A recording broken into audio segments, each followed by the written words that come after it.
I buried my husband on a gray Tuesday in October.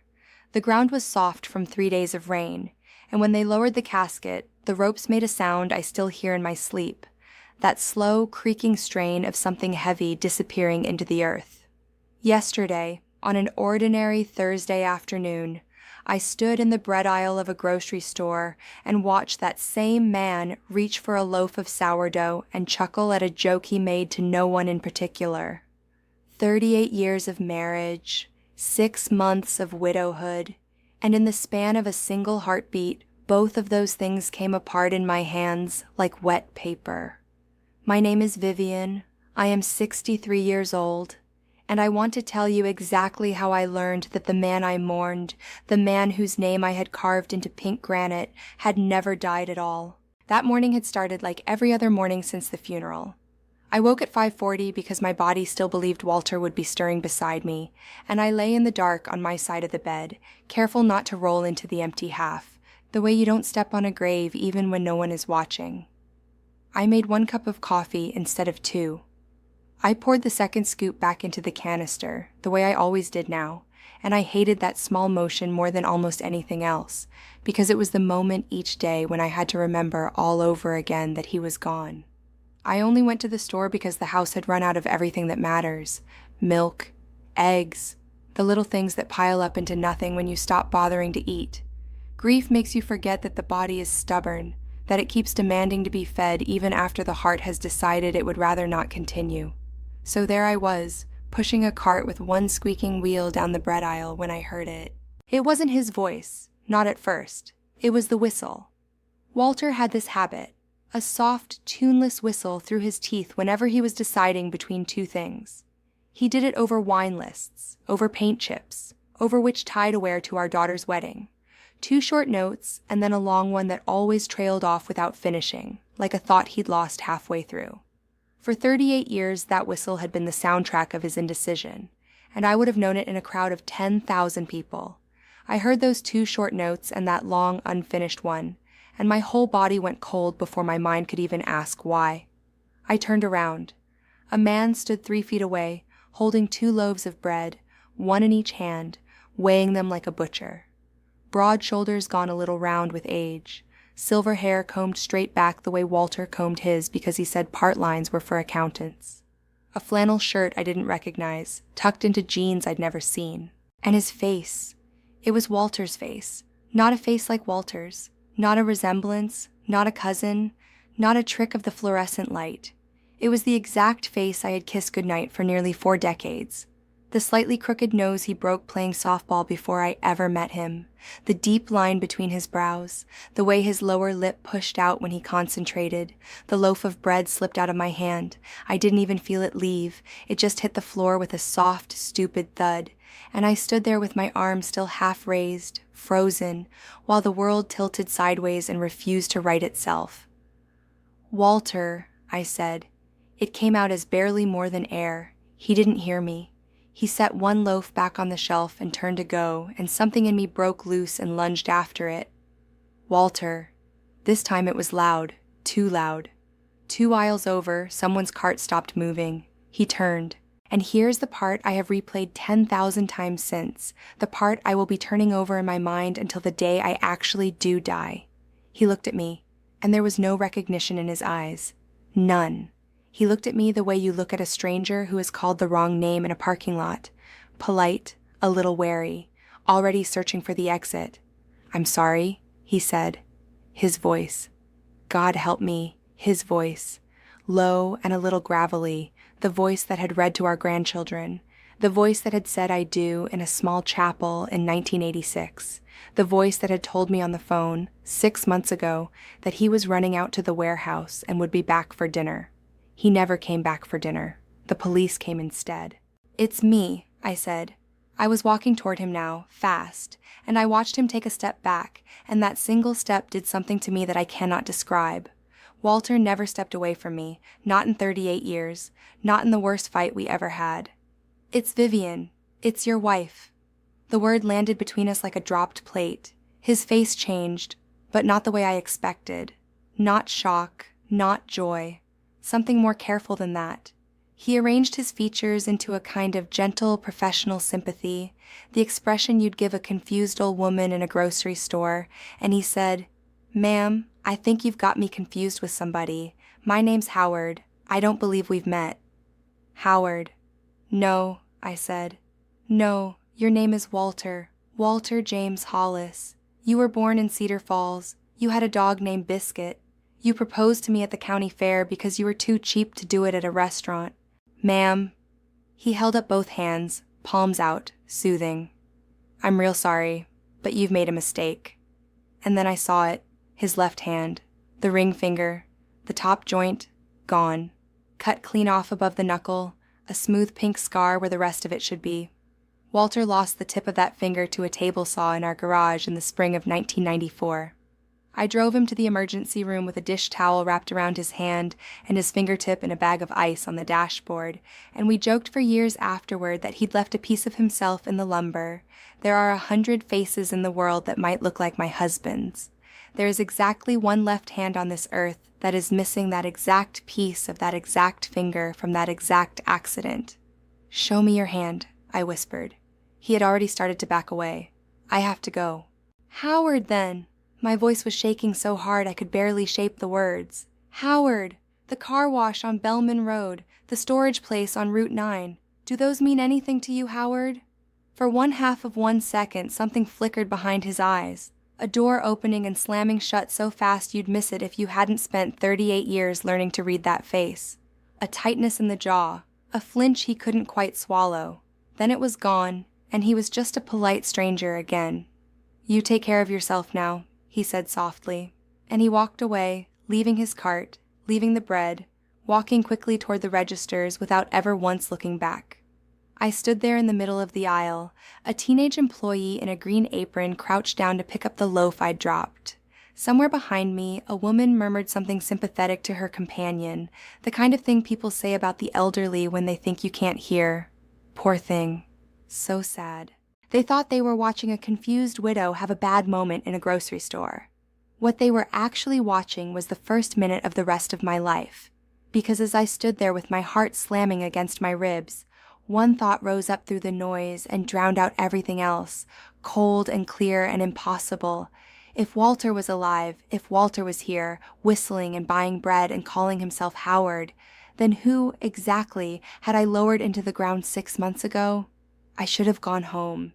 Any sensible woman would have gone home, locked her door, taken a pill, called her doctor in the morning, and let the world quietly decide she had finally cracked under the weight of her loss. Instead, I followed him. I don't remember deciding to do it. I remember pushing my abandoned cart against a display of canned peaches, and I remember the automatic doors hissing open in front of me, and then I was out in the bright cold of the parking lot, watching him load 3 plastic bags into the back of a silver hatchback. A silver hatchback. Walter had driven the same forest green pickup truck for 12 years and loved it like a third child. This little economy car with a cracked taillight was nothing he would ever have chosen. But the way he loaded the bags, heavier things flat on the bottom, the bread balanced on top so it wouldn't crush, the eggs tucked into the door pocket where they wouldn't shift, that was Walter. Exactly Walter. I had watched him pack groceries that precise way 1,000 times, had teased him for treating a trip to the supermarket like he was loading a moving van. I memorized the license plate without meaning to. The numbers burned themselves into my mind the way the important things do in a crisis, while everything unimportant falls away. Then I got into my own car, the safe, reliable sedan Walter had insisted I buy 2 years before he supposedly died, because he said he wanted to know I'd be protected on the highway, and isn't that the cruelest detail of all? And I followed him. I stayed back. 3 cars, 4 when I could manage it. My hands were so wet on the wheel I had to keep wiping them on my coat. We left the wide commercial streets I knew and wound into a part of town I'd had no reason to visit in years, where the houses got smaller and closer together, and the lawns wore that tired look of places where people worked too many hours to fuss over them. He turned onto a quiet street lined with old maples just losing the last of their leaves. He pulled into the driveway of a weathered blue house with white trim that needed repainting. A child's bicycle lay on its side in the yard. Wind chimes hung from the porch eave, turning lazily in the afternoon air. I drifted past and parked half a block down, killed the engine, and slid low in my seat like a criminal. He got out with the grocery bags, and then the front door of that blue house opened and a woman stepped out onto the porch. She was younger than me, mid-50s maybe, dark hair shot with gray, pulled back in a loose clip, a flour-dusted apron tied over her clothes like I'd interrupted her in the middle of baking. She smiled when she saw him, and it was not a polite smile, not a neighbor's smile. It was the smile of a woman watching her husband come up the walk. Easy, worn in, certain. She came down the steps and took the heaviest bag from his hands before he could ask, and she said something I couldn't hear, and he laughed. That laugh. I have to stop here, because there is no way to make you understand what that laugh did to me unless you have loved someone for most of your life and then heard them laugh, fully and freely and happily, in another woman's arms, 6 months after you wept at their grave. It was Walter's laugh, the real one, the big, helpless, slightly wheezing one he saved for things that truly delighted him, not the small chuckle he gave to be polite. I had spent the last 6 months trying to remember that laugh and failing, lying awake straining to hear it in my memory and getting only silence. And now here it was, alive and warm and pouring out of him in the front yard of a stranger's house, given freely to a woman who was not me. The screen door banged and 2 children came spilling out, a boy of maybe 7 and a girl a couple of years older. They ran at him full speed. "Grandpa, Grandpa, did you get the cereal with the marshmallows?" He crouched down, juggling the bags, and let them crash into him, and he kissed the top of the little girl's head, and he said something that made the boy shriek with laughter. "Grandpa. We have grandchildren, real ones. Our daughter Hannah's twins, who are 9 years old, who cried at his funeral in matching black dresses, who still ask me sometimes if Grandpa can see them from heaven. And here he was, on his knees in the grass, being someone else's grandpa." The woman put her hand on his back, that low, familiar place on his back where my hand used to go, and the 4 of them went into the blue house together, and the door closed, and the wind chimes kept turning, and I sat in my car half a block away and discovered that I was crying. Not the way I'd cried at the funeral, not the heaving, gasping grief of a widow. This was something quieter and more terrible. The tears just ran down my face on their own, while the rest of me sat perfectly still, because the part of me that wept and the part of me that had begun, very coldly, to think had split apart and gone their separate ways. With shaking hands, I took out my phone. I photographed the house, the number beside the door, the silver hatchback in the driveway and its plate. I waited, and when he passed the front window, I caught his face through the glass, blurry but unmistakable. I took picture after picture, and some of them were ruined by my trembling, but enough were clear. Then the light began to fade, and I started my car and drove home through streets that no longer felt like mine, to a house that no longer felt like a home, carrying a truth so large I didn't yet have any idea how to hold it. I did not sleep. I sat at my kitchen table under the single hanging lamp with the rest of the house gone dark around me, and I built a case the way you'd build a wall, one heavy fact set carefully on top of another. I pulled down the photo albums from the hall closet, our wedding, our anniversaries, the beach trip to Galveston the summer Hannah turned 10. I laid them open across the table like exhibits, and I set my phone beside them, and I went back and forth between the man on my screen and the man in my photographs, hour after hour, comparing. The missing fingertip, the crooked nose, the exact pattern of the lines around his eyes. There was a small raised mole low on his left jaw that he hated, that he used to say made him look like he hadn't finished shaving. And there it was on my phone, in a photograph I'd taken 6 hours earlier through a car window, in precisely the same place. Twins don't share scars, lookalikes don't share the exact accidents of a single life written into a single body. The man in the blue house was not someone who resembled my husband. He was my husband. Around 3 a.m, I stopped pretending I was going to figure this out alone, and I called my son. Marcus picked up on the 5th ring, his voice thick and disoriented. Mom, it's the middle of the night. What's wrong?" "I saw your father today," I said. There was a silence on the line, just a beat too long. Looking back now, I know that silence was the sound of a man's whole world starting to come apart. But in the moment, I only heard him breathe. "Mom," he said carefully. "Mom, did you take your medication? Did you have a glass of wine?" "I followed him home, Marcus." My voice was flat and steady, and I think that steadiness frightened him more than tears would have. I know where he lives. I saw the house. I saw the woman. I saw the children calling him Grandpa. I have photographs. The silence stretched out longer this time. Stay there, he said finally. Don't go anywhere. Don't do anything. I'm coming over. He hung up before I could answer. When he arrived 40 minutes later, he didn't knock. He let himself in with the key he's had since he was 16, the way he always did, and he found me at the kitchen table surrounded by open albums and the cold remains of a pot of coffee. I didn't say a word. I just slid my phone across the table to him. I watched his face as he scrolled. I watched the careful, worried expression he'd worn coming through the door, the expression of a son humoring his grieving mother, slowly drain away and leave something else behind. Confusion first, then a kind of dawning horror, and then, last of all, the thing I will never forget seeing on my own child's face. Recognition. He wasn't shocked. That's what I understood, watching him. A truly shocked man looks at a photograph of his dead father and refuses to believe it. My son looked at those photographs the way you look at a thing you have been dreading for a very long time. He looks like Dad, Marcus said. But his voice had no conviction in it at all. Mom, people can look, people resemble. Look at the hand, I said. The finger. He looked. His jaw worked. He set the phone down very carefully, face up, and he wouldn't meet my eyes. We buried your father, I said quietly. You were there. You carried the casket, Marcus.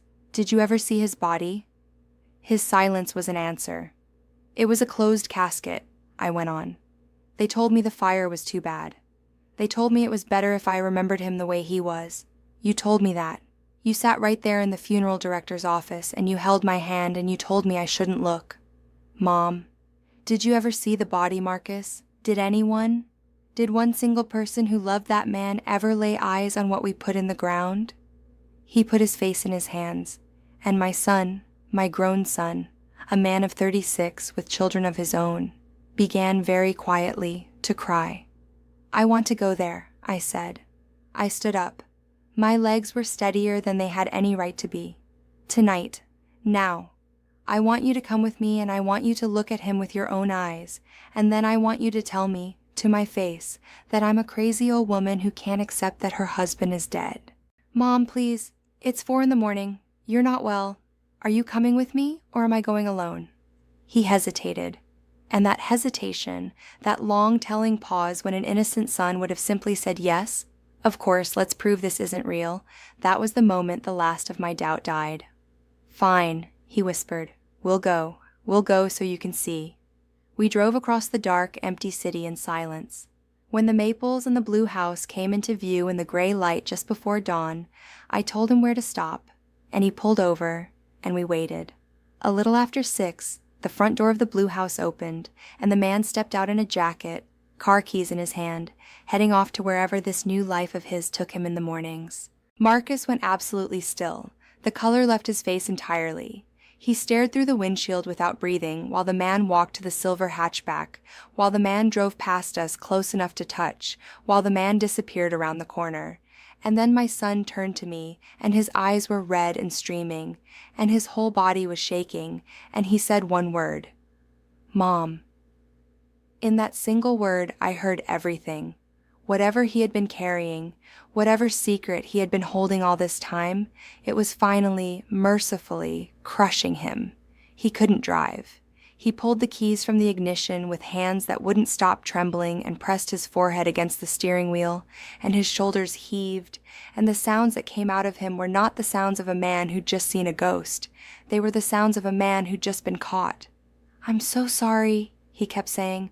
Mom, I'm so sorry. I'm so sorry. Sorry. I sat very still and let that word do its work. You don't apologize for a coincidence. You don't beg forgiveness from a stranger. Sorry meant he knew. Sorry meant he had always known. Tell me, I said. My voice came out so calm it didn't sound like mine. Tell me everything right now, and don't you dare leave anything out. He lifted his head. He couldn't look at me. He stared out at the maples and the gray morning and the wet street, and he started to talk. "Dad didn't die in that crash," he said. I had already known it. But hearing my son say it out loud, in his own voice, in the cold of that car, something shifted permanently inside me. A door I would never be able to close again. "How long?" I said. "How long have you known he was alive?" "Mom." "How long, Marcus?" "Since before," he whispered. "I've known about all of it for almost 2 years. The other house, the other family, her, Lydia. Lydia." So the woman with the flower on her apron had a name. "It started a long time ago," he said. "Way longer than 2 years. 20 years, maybe more. He met her through the storage business, back when he was opening the second location. He told me it was supposed to be a fling. He told me it just never ended. He had a whole other life over there, Mom. He'd be there 3-4 nights a week. All those years he said he was traveling for the business. All those years. The conferences, the site visits, the weeks he'd be gone overseeing a new location, calling me every night to say goodnight, telling me he missed me. I had defended that man to my own sister, who said no business needed a man on the road that much. I had told her she didn't understand how hard he worked for us. "Lydia's kids are grown," Marcus went on, the words coming faster now, like something that had been dammed up for years finally breaking loose. "The grandchildren you saw, those are hers, her daughter's kids. He's been grandpa to them since they were born. They don't know about us. They don't know he has another whole family. They think he's just Howard Pierce, a widower who moved to town a long time ago. A widower. He had told them he'd buried a wife. He had killed me off in his story long before he ever pretended to die in mine." "How did you find out?" I asked. Marcus wiped his face with the back of his hand. "I ran into him 2 years ago. I was picking up a part across town and I saw him coming out of a hardware store with all of them. Lydia, the kids. He was holding the little one's hand." He shook his head. "He saw my face and he knew it was over. And instead of letting it be over, he took me out to lunch and he told me everything. And he made me promise not to tell you. And you promised. He's my father." It came out as half a sob. "He sat there and he cried and he told me it would destroy you, that you'd never survive knowing, that it was kinder to keep it from you. I told myself I was protecting you. You were protecting him." He didn't argue. "And the death," I said.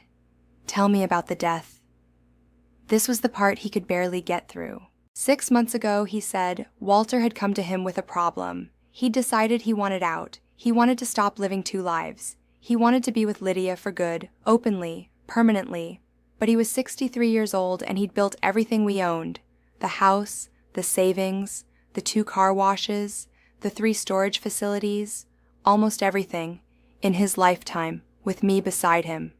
If he simply divorced me, the law would hand me half of all of it. Maybe more, his lawyer had warned him. Given the length of the marriage and the way the assets were tangled, he couldn't stand that. After everything, the thing my husband could not bear was the idea of me walking away with what was rightfully half mine. So he came up with something else. "There's a life insurance policy," Marcus said, and his voice dropped almost to nothing. $1.5 million. You're the primary beneficiary. But there was a second policy he'd taken out years ago that named me. And the business, the way he'd set it up, if he died, everything passed straight through. No probate fights, no lawyers, it all just transferred. "To you," I said. "To me." He couldn't look at me. He moved the money first, almost $2 million in cash and accounts, into the Howard Pierce name months before it happened. Then he staged the death. And when he died, the estate came to me, clean and fast, and the insurance came to both of us. And Marcus stopped. "He told me I was supposed to take care of you, give you an allowance out of it, make sure you never wanted for anything." An allowance. After 38 years of building that life with my own 2 hands, after raising his children and keeping his books in the early days and standing beside him at every ribbon cutting, the plan was for my husband to fake his own death, hand the empire we built together to our son, and have the boy dole me out a monthly allowance like I was a charity case. "How?" I said. How do you fake a death? There was a body, Marcus. There was a casket. Whose body did I bury? He told me, and I have never felt the world go as quiet as it did while he spoke. There was a man, he said, an unclaimed body at the county morgue, a homeless veteran, no family, no one looking for him, who died of natural causes weeks earlier and lain in a drawer because no one came. Walter knew someone, a man at the morgue who could be paid to make a body disappear off the books and reappear somewhere else. They put him in Walter's truck on a remote stretch of the river road. They put Walter's wallet in his pocket, and Walter's watch on his wrist, and Walter's wedding ring on a finger that wasn't Walter's. They ran the truck off the embankment and set it on fire, and they made certain the fire did its work. When the police came to my door, the man who burned in that truck was identified by my husband's wallet, my husband's watch, my husband's ring. Dental records that should have caught the lie were never run because the family, my son, assured everyone there was no need, that we knew, that we just wanted him laid to rest. You let me bury a stranger, I said. Mom, you let me throw dirt on a homeless man's grave and call him by your father's name. You let me kneel there in the rain. You let me visit that grave every single week for 6 months and talk to it. You watched me do that, Marcus. You let me grieve a man who was 3 miles away buying bread and laughing in another woman's kitchen. He was crying too hard to answer. Take me home, I said. Mom, we have to talk about... Take me home. He drove me home. Neither of us said another word the entire way. When we pulled into my driveway, I got out and walked to the door without looking back, and behind me I heard him call my name, and I went inside and closed the door and did not answer. I sat down on the edge of the bed I had shared with that man for 38 years, and I looked around at all of it. The wedding photo on the dresser, his reading glasses I still hadn't put away, the closet full of clothes I couldn't bring myself to give to charity. It had all been a performance. Every anniversary, every I love you, every gentle reassurance that I was the only woman he had ever needed. And somewhere in the wreckage of that night, the woman who had cried into an empty pillow for 6 months quietly stood up and walked out of my life forever. I felt her go, because I understood something now, with a clarity that frightened me. Whatever came next, it was not going to be forgiveness. It was going to be a reckoning. For 4 days, I did nothing. I didn't answer Marcus's calls. I let them ring out and start again, 12 times, 15, 20. I watched from the upstairs window as he pulled into my driveway twice and sat there, and twice gave up and drove away when I didn't come to the door. He sent messages. Mom, please. Mom, can we talk? Mom, I'm scared. Mom, I'll fix it. Just talk to me. I read every one and answered none. 38 years of marriage and motherhood had trained me to be the one who smoothed things over, who picked up the phone, who never let a wound sit unattended, the peacemaker, the one who kept everyone fed and comfortable and reassured. This time I chose silence, and it was not the silence of a broken woman. It was the silence of a woman thinking. I slept very little, but I no longer paced the house or wept. Something in me had burned all the way down and left behind a strange, cold steadiness, like the calm, flat surface of water after a stone has finished sinking. I went over every word my son had said, but I no longer heard it as a wife or a mother. I heard it as a witness, a faked death, a stolen identity, a body bought from a morgue. Almost $2 million moved into a false name, forged transfers, and insurance fraud. A son who knew, who profited, who helped. This was not heartbreak. Heartbreak I could have survived in private the way widows do. This was a crime. Several crimes, stacked one on top of another, with my name and my grief used as the cover for all of them. On the 5th morning I woke before dawn, and for the first time in 6 months I felt something other than loss. I felt purpose. I took a long, hot shower. I dressed carefully, in real clothes. Clothes that made me feel like myself, and not like the gray ghost everyone had been so gently pitying. I put on lipstick. When I looked in the mirror, the woman looking back was older than she'd been a year ago. Yes, but her eyes were awake, sharp, done crying. I drove downtown to a building I'd passed 1,000 times and never once noticed. A narrow brick office over a dry cleaner's with a frosted glass door on the 3rd floor and 3 plain words stenciled on it. Private investigations. The man behind the desk was somewhere in his 60s, with reading glasses pushed up on his forehead and the unhurried, watchful manner of someone who has spent a long career listening to people's worst secrets. He looked up when I came in, took my measure in about 2 seconds, and gestured at the chair across from him. "I need to find someone," I said, sitting down before he could offer. "Most people who come up those stairs do. Missing or hiding?" "Hiding," I said, "and legally dead." His eyebrows went up about half an inch. That, I would learn, was as surprised as he ever got. I told him everything, not the feelings, not the 38 years, not the grief, not the laugh in the front yard that I would hear for the rest of my life, just the facts, laid out flat and clean, the crash, the closed casket, the man in the grocery store with my husband's missing fingertip, the blue house, the other family, the new name, Howard Pierce, the insurance, the transfers my son had described. I showed him the photographs. He listened without interrupting once. When I finished, he was quiet for a moment, tapping a pen against his blotter. "If even half of what you're telling me is true," he said, "you're not describing an affair. You're describing felony fraud, identity fraud, insurance fraud, possibly conspiracy. And it'll take time to prove it the right way, the way that holds up. It won't be cheap." "I can pay," I said. I want proof," I said. "Documents, bank records, property records, the fake identity on paper with his real face attached to it. I don't want anyone ever telling me I imagined this. I want it so airtight that the day I put it in front of a lawyer, there's nothing left to argue about." He studied me for a long moment, and something in his face changed. A kind of respect, I think. He named a number. It was a large number. I didn't blink. I took out my checkbook and wrote it on the spot. "Document all of it," I said, sliding the check across the desk. "Not suspected, proven." He picked it up, looked at it, and almost smiled. "Mrs. Hollis," he said, "I believe I can do that." For the next 9 days, I lived at the edges of my own former life. I went back to that quiet street again and again at different hours, in a hat and dark glasses, parked far enough down to be just another car. I learned his rhythm the way you learn a song you've heard too many times. He left the blue house at 6:40 every weekday morning.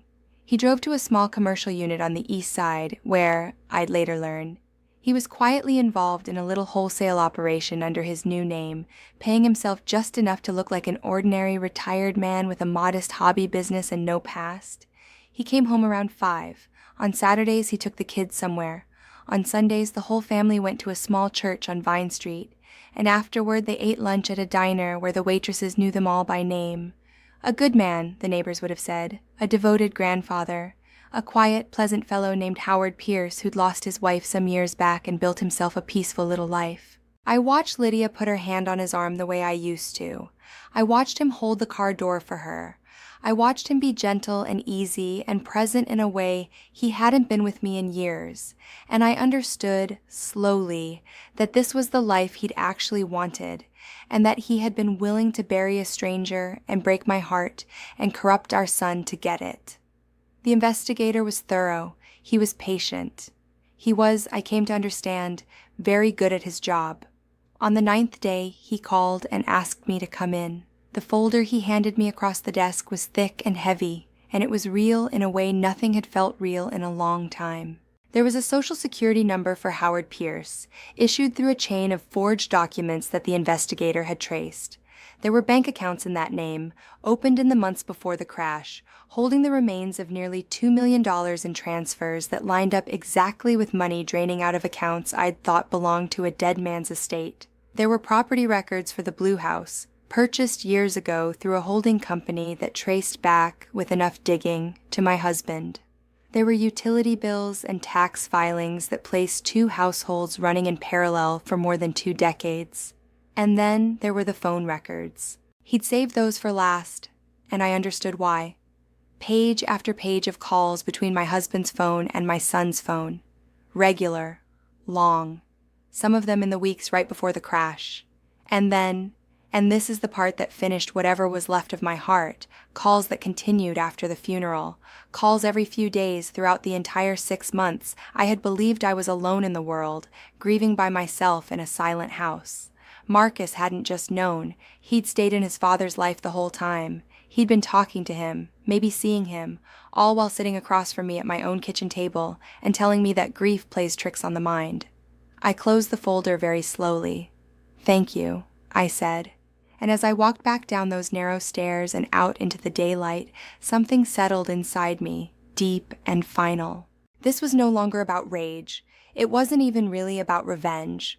It was about the truth, about refusing to be erased quietly, refusing to be the woman whose entire life could be deleted and replaced and explained away with an allowance.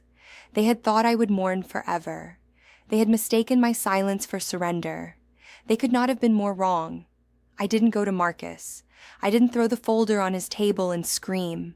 Every nerve in my body wanted to. But I had learned something in those weeks of silence. Anger is loud and fast and stupid.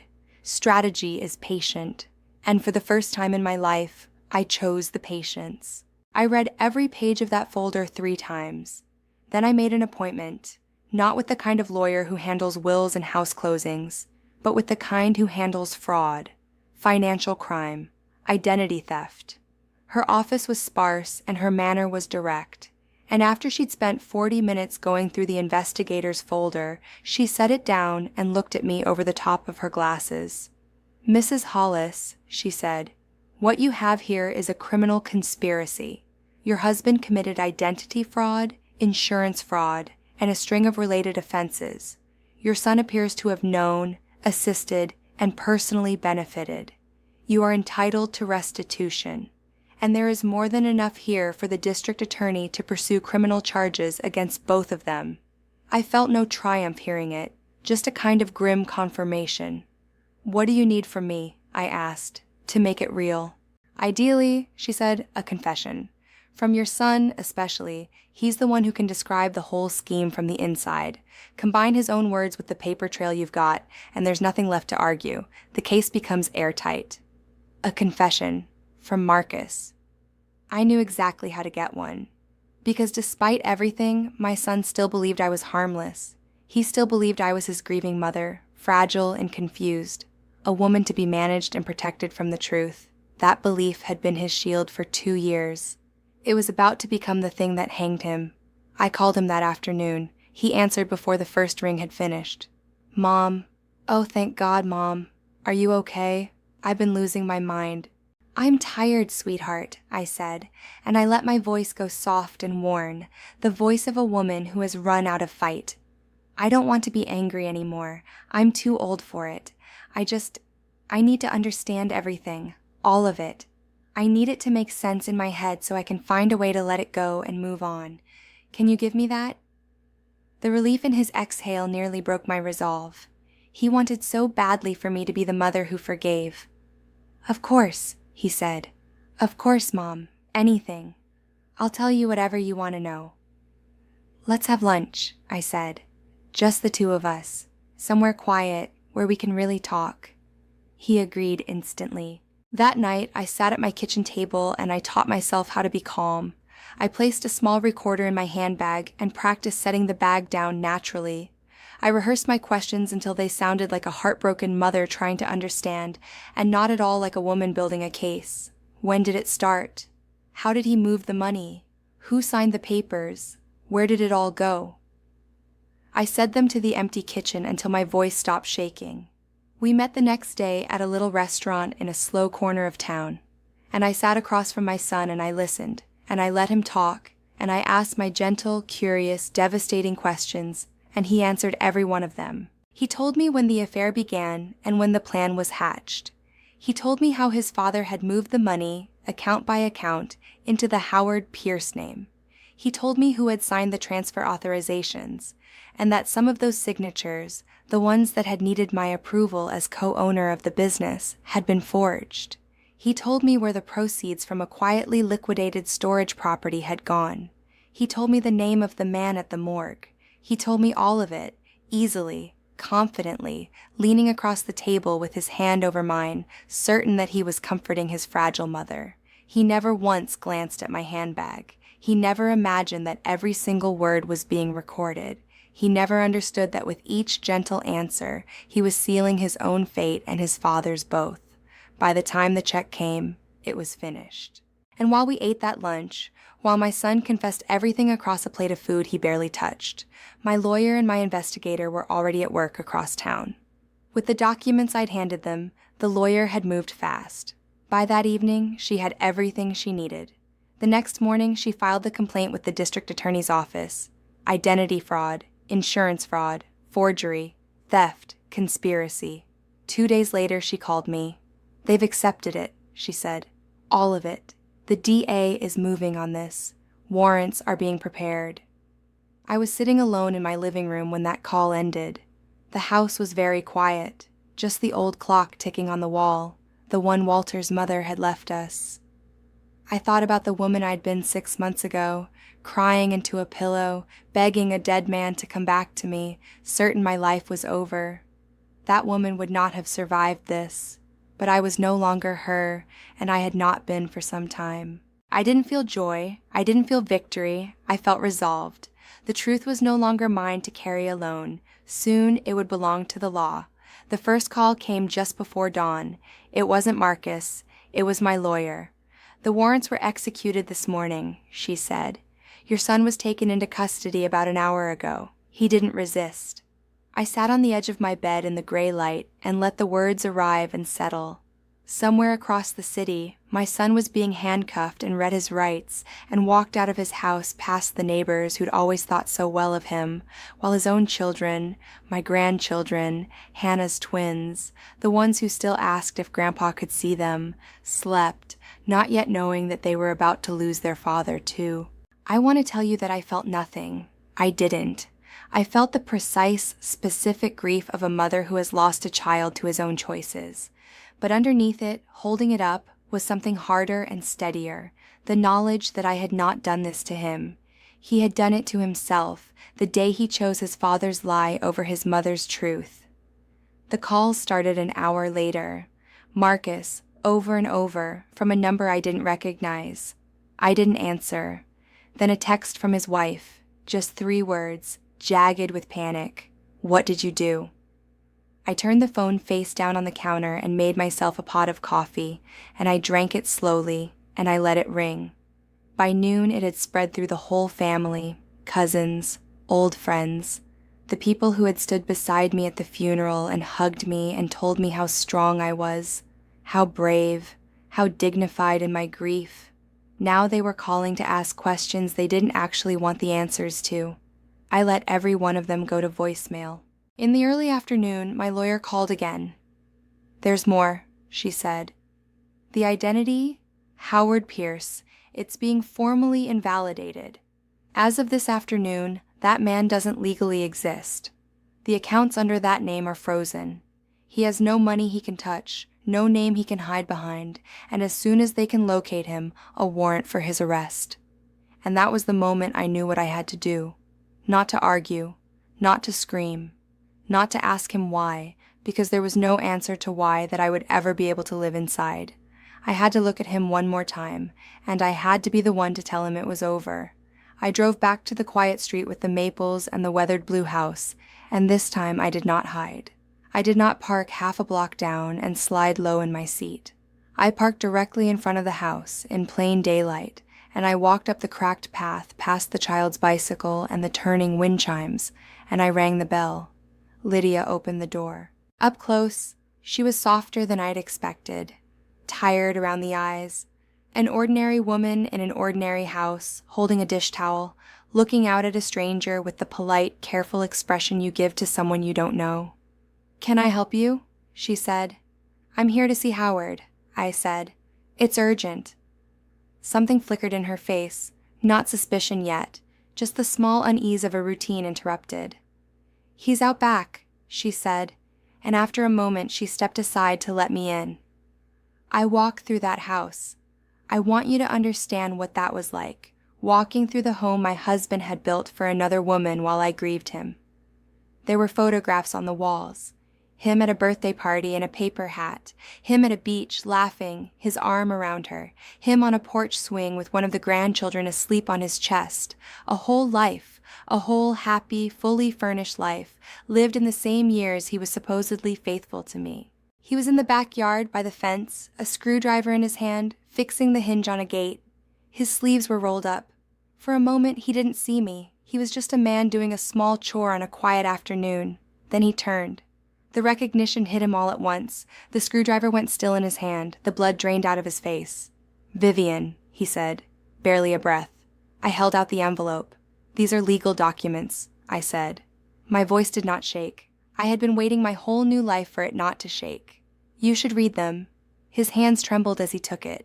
He pulled the papers out and his eyes raced across them, and I watched the last of the color leave his face, and I watched the screwdriver finally slip from his fingers and fall into the grass. "What is this?" he said. "Vivian, what did you do?" "I didn't do anything," I said. "I told the truth. That's all. After 38 years, I finally told the truth, which is something you never once managed to do." He looked past me, toward the house, and I saw real fear in his eyes for the first time. Not fear of the law, but fear of something smaller and closer. "Does she know?" he whispered. I let the question hang there for just a moment. Then I raised my voice, just enough. "She knows now." Lydia was standing in the doorway. She had followed me out, and she'd heard. The dish towel was still in her hands. "Howard," she said, "what is she talking about?" He didn't answer. He couldn't. "I'm his wife," I said, turning to her. "His legal wife. We were married for 38 years. There is no Howard Pierce. There never was. His name is Walter Hollis, and 6 months ago he faked his own death and let me bury a stranger so he wouldn't have to share what we built with the woman who helped him build it." Lydia's face came apart slowly, the way ice cracks across a pond. She looked from me to him and back again, waiting for him to deny it. And when he didn't, when he just stood there with the papers shaking in his ruined hand and his eyes on the ground, she put her hand against the doorframe to hold herself up. "You told me you were a widower," she said. Her voice was very small. "You told me you had no one left in the world." "I had someone," I said. "I had me." He fell then. Not dramatically. He just sort of folded down onto one knee in the grass, like a man whose legs had finally stopped agreeing to hold him up. "Vivian," he said, "please, please, I can explain all of it, if you'll just—" "No," I said. "You don't get to explain. You've had 38 years to explain, and 20 of them you spent lying, and 6 of them you spent letting me grieve a man who was alive. You chose this. Every single day you woke up and you chose it again. You chose to steal from me. You chose to erase me. You don't get to explain that away now with your knees in the grass." In the distance, faint and getting louder, I heard sirens. His head came up. "They're coming," he said hoarsely. "Yes," I said. "They are." I turned to leave. I walked back through the happy house, past the photographs, toward the door. "Vivian," he called after me. "For the years we had, for what we were to each other, please." I stopped. I didn't turn around. I had imagined this moment so many times, and now that it was here, I found I had only one thing left to say to him. What we were, I said, was real. To me, it was real, every single day of it. That's the part you'll never understand. You're the one who threw away something real, and you traded it for this. I hope it was worth it. And I walked out the front door, down the cracked path, past the bicycle and the wind chimes, as 2 police cars rounded the corner and pulled up to the curb in front of the weathered blue house. I did not look back. I got into my safe, reliable car, the one he'd bought me to keep me protected on the highway, and I drove away, and behind me the daylight finally reached all the way down into the truth, and nothing that had been built in the dark survived it. He did not have a heart attack in a holding cell. People always seem to expect a story like this to end with the villain dropping dead, as though that would be justice. It wouldn't have been. A quick death would have let him off easy, and I had not come this far to let Walter off easy. He was arrested in Lydia's backyard, and he was charged, and the case went forward the slow, grinding way that real cases do. He hired a good lawyer.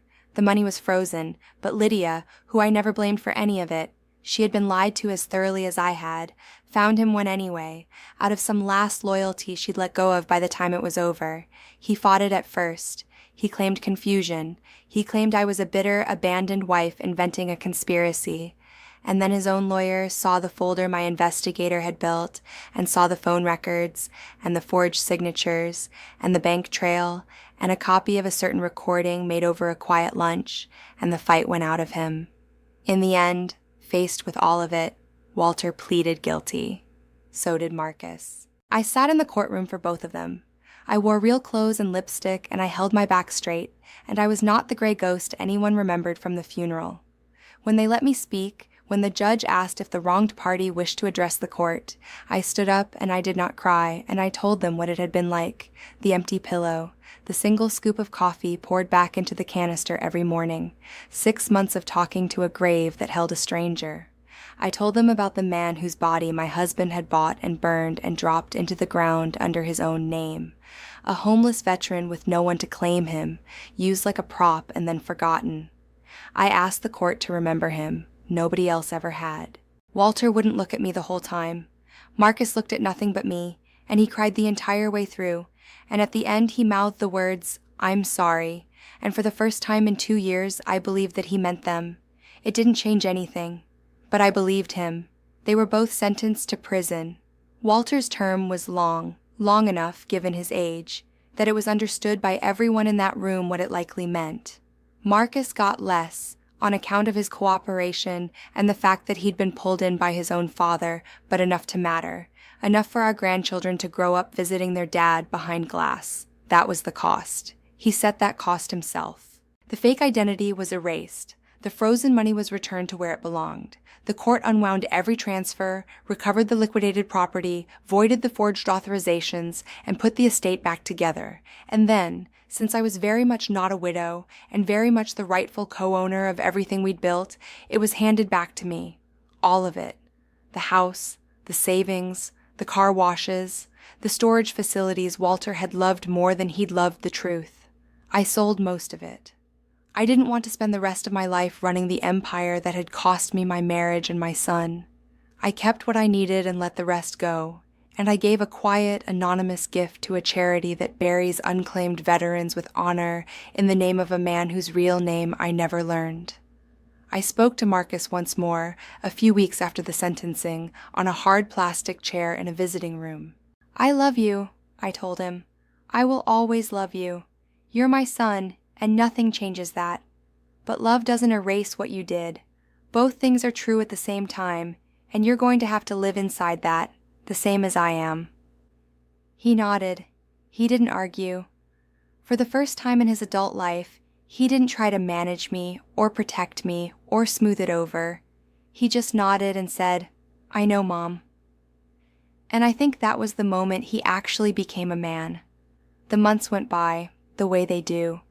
The house felt different once it was truly, finally mine. Lighter, somehow, like a held breath let go. I had it repainted. I gave away his clothes at last, and his reading glasses, and the watch that had a twin on a stranger in the ground. Not to erase him. You can't erase 38 years, and I stopped trying, but to make room, to claim the space back as my own.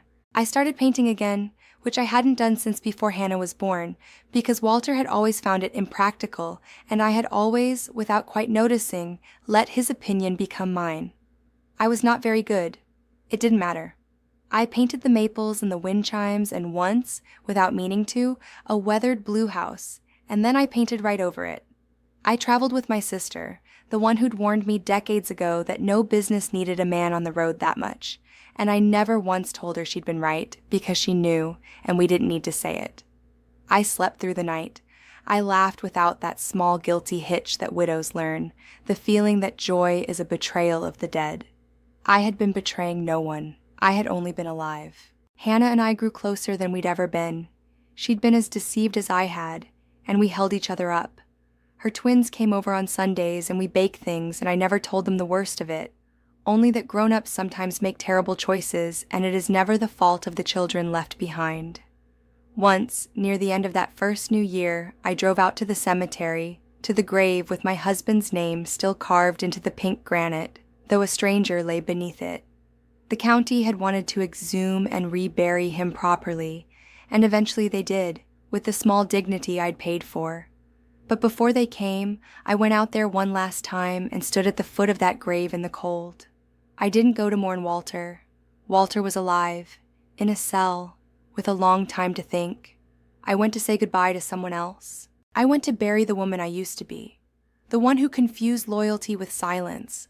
The one who believed love meant making yourself smaller so a man could feel larger. The one who poured the second scoop of coffee back into the canister every morning and called it grief, when really it was just the long, slow practice of disappearing.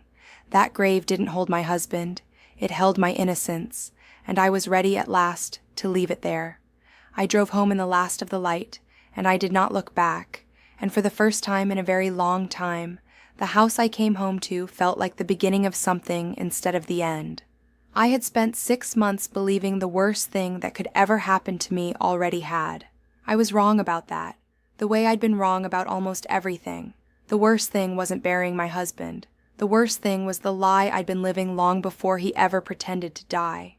And the best thing, the thing I never saw coming, the thing that saved my life, was finally, at 63 years old, with nothing left to lose and a folder full of the truth in my hands, choosing myself. It is never too late to do that.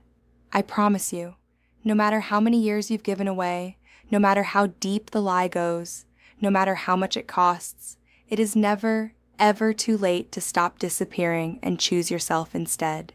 That one choice changes everything. I know. It changed mine.